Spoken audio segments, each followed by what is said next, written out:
म चाहिँ आज अत्यन्तै खुसी छु। अब कसरी अगाडि बढ्ने भनेको चाहिँ मैले नबुझेको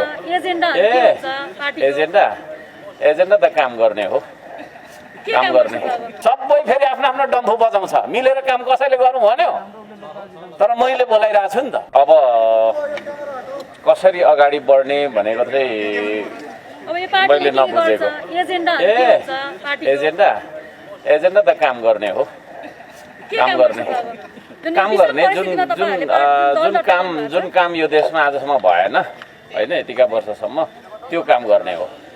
उत्पादन निर्माण हैन, तपाईको चाहिँ नि सामाजिक रूपान्तरणका लागि, आर्थिक रूपान्तरणका लागि हामी अब फिल्डमा निस्केर काम गर्छौँ। अफिसमा बसेर हैन भाषणमा सीमित हुँदैनौँ। हामी चाहिँ पक्का फिल्डमा काम गर्ने एउटा संगठन निर्माण गर्दैछौँ। म चाहिँ आज अत्यन्तै खुसी छु।